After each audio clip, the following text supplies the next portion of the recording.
지금 이준석 후보와 관련해 가지고 다시 결집하는 양상이에요.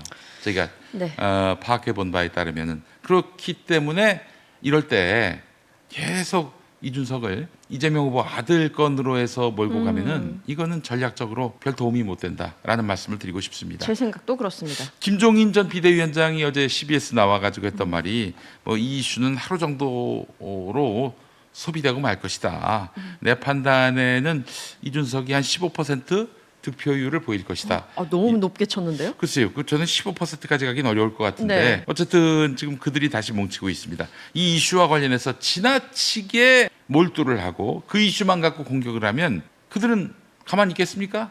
이재명 대표 공세에 이걸 활용할 거예요. 그들이 원하는 거죠. 그렇죠. 네. 그래서 이 대표를 자연스럽게 이 진흙탕에 끌어들이게 맞습니다. 되는 것이고요. 이렇게 되면 김문수에게 이득이에요. 둘 다 나쁘다 이러면서 김문수가 싸잡아서 비난을 네. 하고 그럼 덕을 볼 수가 있거든요. 그래서 제가 제안합니다. 뉴스타파가 새로운 증거를 갖고 보도하고 있습니다. 바로 맞아요. 이준석의 성상납입니다. 이걸 물고 늘어져야 한다는 거예요. 이렇게 말할 수 있는 겁니다. 아니 후보 아들을 지금 검증하자고 하는 거야? 그러면 당연히 후보도 검증해야지. 당연하죠. 당신 말이야 성상납에 대해서 네. 제대로 얘기해봐 라고 물을 수 있는 거예요. 민주당에서도 어제 그렇게 냈죠. 네. 성산납부터 해명을 해봐라 라고 했습니다. 자, 뉴스타파 보도 내용을 좀 요약해 보면은 이준석 후보의 성접대 의혹을 뒷받침하는 휴대전화, 문자, 메시지 내역을 최근에 확보한 거예요. 네. 휴대전화의 주인은 200억대 사기 혐의로 수감 중인 김성진 아이카이스트 대표인데 맞습니다. 이 사람은 2013년부터 2016년까지 이준석에게 20차례 이상 접대했고 이 중에 2번은 성접대였다 이렇게 밝혔습니다. 자, 근데 경찰이 수사를 했잖아요. 이준석과 김성진은 과거에 접촉이 있었지만 성상납에 대해서는 법적으로 혐의가 입증되지 않았다. 이렇게 해서 종결을 했습니다. 네. 근데 이번에 휴대전화가 드러났어요. 그것도 김성진의 휴대전화. 물증이다. 그렇습니다. 네. 김성진은 이 휴대전화 어떻게 했느냐? 2016년에 경찰이 압수수색하기 직전에 숨겼습니다. 맞아요. 숨겼어요. 이후에 다른 사람이 이 휴대전화를 확보해서 디지털 포렌식을 했는데 그 결과 내역을 뉴스타파가 보도한 것입니다. 자, 2013년 8월 15일 문자 메시지에서 이준석 위원님 유성으로 준비하겠습니다. 유성 호텔에서 네. 성접대를 했다는 거예요. 그래서 2013년 8월 15일 이때 네. 이때고요. 또 2013년 7월 11일 그보다 한 달 정도 네. 앞선 시점에도 성접대가 있었다는 거예요. 지금까지는 진술만 있었는데 이렇게 휴대전화 물증이 발견된 거예요. 맞습니다. 두 날짜에 이준석이가 그러면 대전에 갔어야 되는 거 아닙니까? 네. 간 것으로 또 확인이 됐습니다. 자, 그렇다면은 이거 뭐 말도 한 거 아니겠습니까? 새로운 물증이 나왔고요. 직접적인 증거가 나왔고요. 자, 근데 말이죠. 이준석뿐만 아니라 여러 정관계 인사들에 대한 접대 내역도 담겨 있다고 합니다. 네. 이름만 대면 알만한 분들, 이분들에 대한 접대 내역도 담겨 있는데 털어야겠어요. 그렇죠, 당연히. 그래서 이제 경찰이 만약에 제대로 수사를 한다면은 이준석뿐만 아니라 고위 공무원, 재계 인사들이 피의자로 등장하는 초대형 게이트로 번질 가능성이 있습니다. 일이 커질 수도 있겠네요, 정말. 네. 근데 이미 2년 전에 경찰은 성상납은 있었다라고 잠정 결론을 내렸던 것 같습니다. 당시 YTN 기사를 한번 보겠습니다. 자신의 성상납 의혹을 처음 폭로한 가로세로 연구소와 강용석 변호사 등을 허위사실 유포에 의한 명예훼손으로 고소했습니다. 그러자 김성진 대표 측 변호인은 이 전 대표가 거짓말을 하고 있다며 무고죄 고발로 맞대응했습니다. 이에 대해 경찰은 김 전 대표 측 주장을 받아들이면서 성상납 의혹의 실체에 대해서도 사실상 판단을 내린 거로 해석됩니다. 성상납 의혹이 허위가 아닌 걸 알면서도 가세현 측이 형사처분을 받게 하려고 고소했다는 게 경찰 판단인 만큼 성상납 자체도 사실로 인정한 셈이기 때문입니다. 네, 성상납이 있었다고 수사기관은 판단을 했습니다. 근데 덮었단 말이죠. 그때 누가 집권하던 때였느냐? 윤석열이가 집권하던 때였습니다. 그때 또 증거에 따르면은 이준석이 명태균을 통해서 김건희한테 로비한 흔적도 나왔습니다. 뉴스타파 보도를 통해서. 이런 친구입니다. 사실 남 보고 뭐 똑바로 살라 이렇게 이야기하려면은 본인부터 그렇게 살아야 되는 거 아니겠습니까? 본인 자신이 성상납을 받았으면서 이렇게 남 보고 익명으로 쓴 댓글 갖고 시비를 거는 것. 아니 이것도 익명으로 쓴 게 그 사람이 쓴 건지 아닌지 이것도 그것도 확인되지 분명히 않았습니다. 규명이 네. 안 된 상황인데 말이죠. 맞습니다. 그렇기 때문에 이준석은 정말 소탐대시를 할 그런 상황에 놓였는데 성상납과는 끊임없이 물어봐야 됩니다. 끊임없이 물어보니까 도망가잖아요. 네. 뉴스타파 이명선 기자가 계속 물어보니까 도망가지 않습니까? 우린 계속 물어봐야 됩니다. 어디 현장에 나타나면 준서가 받았냐 안 받았냐? 받았냐 안 받았냐? 계속 한번 물어보시면 좋겠습니다. 네. 네. 자, 사실 이 이야기하면서 제가 정말 드리고 싶은 메시지는 뭐냐면은 우리 젊은 남성법들, 이른바 2대남 네. 그리고 일부 3대남들입니다. 저는 이분들이 겪는 불평등과 불공정이 무엇인지를 정말 애써서 연구하려고 했습니다. 많은 분들이 왜 이준석에게 희망을 걸고 있는지도 그 맥락도 살피려고 했어요. 결국 젠더주의지요. 이른바 여성주의라 불리는 젠더주의에 대한 분노가 매우 큰 것 같습니다. 그거 뭐 무시할 수 없어요. 네네. 그게 직접적인 계기든 어떤 근본적인 원인이든 혹은 간접적인 이유든 여하간 얽혀 있어요. 그 민주당이 집권하던 시기에는 분명히 이 젠더주의에 경도됐던 측면이 있었고요. 그런 오류와 패착을 부인할 수 없습니다. 맞습니다. 반드시 바로 잡아야 되고요. 그래서 이재명 후보도 그런 어떤 이대남의 마음을 다독이려고 애를 쓰긴 했습니다만 하여간 문재인 정부를 심판해야겠다는 그 정서는 분명히 있었고 그 정서 때문에 우리가 악마를 선택하게 된 것입니다. 너무 안타까운 일인데 제가 드리고 싶은 이야기는 그런데 이준석이 해답은 아니라라는 얘기입니다. 이준석에게 희망을 걸고 있는 분들, 이준석은 해답일 수 없습니다.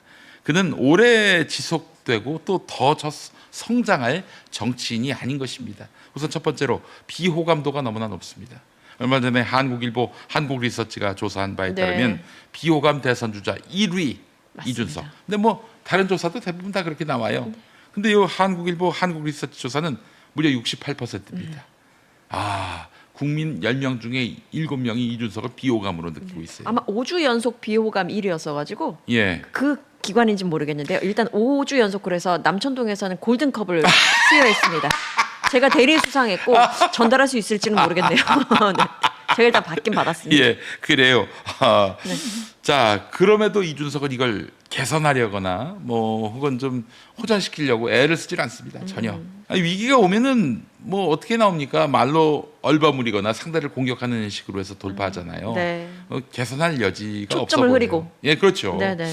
이래가지고 과연 비호감인 분들한테 어떻게 마음을 살 수 있겠는가? 아니, 정치는 플러스의 예술입니다. 제가 사실 2012년 총선에서 떨어진 이유는 너무나 악마화가 됐거든요. 단기에. 그걸 극복할 시간이 없었어요. 네. 예, 그래서 이거는 정말 비호감을 극복하는 것이 정치인에게는 최우선적 과제고 사실 이재명 후보도 그랬던 거 아닙니까? 네. 그래서 저 보수 쪽 인사들도 함께 손잡고 뭐 또 이런 그렇죠. 극단적인 표현도 안 쓰고 그 평범한 중도층의 마음을 잡기 위해서 얼마나 많이 애를 썼어요. 그러니까 비호감을 받았을 때는 좀 그게 원인이 무엇인지 내적에서 내 안에서 찾아야 되는 게 그렇지. 근본인 것 같은데 네. 이준석 후보 같은 경우에는 지금 아니 내 위치에 있으면 다 이 정도는 비호감을 얻어 제1, 2 뭐 당이 아니라 제3당이잖아. 제3지대에 있는 사람들은 이렇게 양쪽에서 다 욕을 먹기 마련이야. 이렇게 퉁을 그건 치니까 말도 안 되는 얘기죠. 네. 1등이 비호감도 1위예요. 왜냐하면 널리 알려졌으니까. 그렇죠. 인지도와 그 같이 하죠. 예. 결을. 근데 3등이 비호감도 1등인 건 대단히 비정상 아닙니까? 이게 말이 돼요? 자, 그리고 두 번째, 약자한테 너무 야박합니다. 저는 항상 정치를 이렇게 표현합니다. 가만히 있어도 가진 자 쪽으로 기운다고. 예, 정치라는 게 그렇기 때문에 정치는 사실은 급진적이고 극좌 방향으로 나아가야 돼요. 네. 그래야만 이 공동체가 얼추 균형을 이룰 수가 있는 거거든요. 그렇다면 약자에게 후덕해야 합니다. 근데 보십시오. 노인과 장애인. 노인에 대해서는 지하철 무료 탑승 못하게 해야 된다. 장애인들 전작년 다 그냥 잡아가야 된다. 이런 식으로 나왔던 거 아니겠습니까? 저는 무슨 도덕을 지금 얘기하는 게 아니에요. 네네. 이 정치 현실의 문제를 얘기하는 겁니다. 우리나라 65세 이상 인구가 1024만 4,550명입니다. 이 몇 퍼센트예요 도대체 이게? 적어도 5분의 1이 넘습니다. 예? 그리고 등록장애인이 우리나라에 264만 1,896명입니다. 전체 인구의 5.1%예요. 이분들을 등 돌리게 하고 대통령이 되려 한다? 이건 정말 꿈 같은 얘기예요. 그러면서 이준석 후보는 늘 되묻잖아요. 뭐가 갈라치기냐, 뭐가 혐오냐. 그게 갈라치기고 그게 혐오다라고 야. 사람들이 이야기를 하는데 갈라치기와 혐오의 개념도 모르면서 지금 에. 대통령이 되려는 겁니까? 참 어처구니가 없네요. 자, 그리고 도덕성 의혹도 가볍지 않습니다. 지금 당장 감옥 갈 상황이에요. 명태균 의혹 그거 어떡할 겁니까? 큰일 났어요. 성상납 의혹 이것도 제대로 털면 내가 봤을 때는 수갑이에요, 수갑. 에. 예. 이때는 이준석이 극복할 방법, 돌파할 방법은 윤석열, 김건희 같은 철권 독재자가 나타나서 야, 쟤 봐줘. 그거밖에 길이 없어요. 그러지 않는 정상적으로 수사받으면은 네. 이준석 뼈도 못 추집니다. 그런데 지금 뭐 이것과 관련해서 가지고 지금 계속 무성의한 그런 답변과 해명을 하고 있는데 세상이 너무 쉽지요, 우습지요. 왜 그렇게 됐는지 모르겠어요. 그 고생을 안 해봐서 그래요. 어. 그 사실 여러분 저는 이준석 정치의 가장 큰 결핍이 뭐냐면은 누군가를 위해서 자기 몸을 던진 적이 없어요. 자기를 위해서 자기 몸을 던졌는지는 모르겠지만은 근데 실제로 약자 소수자를 위해서 자기 몸을 던져야 그래야 서사가 생기고 스토리텔링이 생기는 거 아닙니까? 정치인으로서. 그렇잖아요. 이재명 보세요. 정말 지극히 고단한 소년 공생활 뭐 그거는 본인의 일이니까 그렇다 칩시다. 네. 그 양반이 변호사 면허를 따자마자 노동운동, 시민운동으로 자기 인생을 다 바쳤어요. 자신의 일을 통해서 자신의 세계관이 보여지는 것 같은데 근데 이준석이는 도대체 그러게요. 누구를 위해서 자기 몸을 던진 적이 있었습니까? 자기를 위해서도 자기 몸 안 던지는 것 같은데 옆에 그렇죠. 사람 이용하려고 하는 거 아닌가요? 그렇지 그냥 뭐 이빨 그것도 자기 논리도 다 빠지고 근거도 다 빠진 그냥 현란한 남공격하는 이런 네. 어법 논법으로 해가지고 주목을 받긴 했습니다만은 이제 한계에 다다랐어요. 무시할 수 없는 정치인으로 큰 거 아니겠습니까? 자 그래서 사실 우리 이대남 또 일부 3대남들께 부탁을 드리자면 이재명의 민주당이 많이 달라졌습니다. 과도한 젠더주의만을 내세우던 인사들 지난 총선 때 어떻게 됐습니까? 당원에 의해서 낙천됐어요. 그리고 지금도 민주당 당원들은 지나친 젠더주의를 앞세우는 사람들을 견제하고 있습니다. 맞아요. 좀 조용히 있으라고 아. 이렇게 이야기를 해요. 이재명 후보 역시 남성도 차별받고 있다 이런 현실을 인정하면서 여성가족부를 성평등부로 바꾸겠다고 지금 중요합니다. 매우 중요해요. 말하고 있잖아요. 네네. 예, 젠더 평화를 추구하겠다 이렇게 말하고 있습니다. 그래서 한 번쯤은 이재명 후보를 믿어주실 때가 오지 않았나 생각이 들고요. 만약에 또 우리를 배반했다라고 한다면 그때 가서 심판하시면 됩니다. 그러나 지금 이준석으로 희망을 삼는다는 것은 대단히 위험하고 자칫 잘못하면은 조롱과 비난을 받을 소지도 있다라는 점을 말씀드리면서 이재명을 한번 믿어주십사 제가 말씀드리고 뭐 김용민이가 뭐 별볼 없는 인간이긴 하지만은 제가 보증합니다. 보증합니다. 또 김여성도 보증합니다. 전 또 상사로 모셨었기 때문에 잘 알지. 일할 때의 능력을 알고 있죠. 네. 네네. 일할 때 능력을 알고 있는 사람이고요. 정말 이대남이나 삼대남이 차별받는 그런 세상을 반드시 개선할 것이라고 제가 자신 있게 말씀드리고요. 이준석이가 만약 대통령이 될 일도 없지만은 된다면은 아니 두석 갖고 어떻게 합니까? 네. 자기 빼고 두석 갖고 세상을 바꿀 수는 없습니다. 김민석 의원이 이야기했잖아요. 네. 이준석 후보한테 그냥 네. 정치를 너무 오래 했다.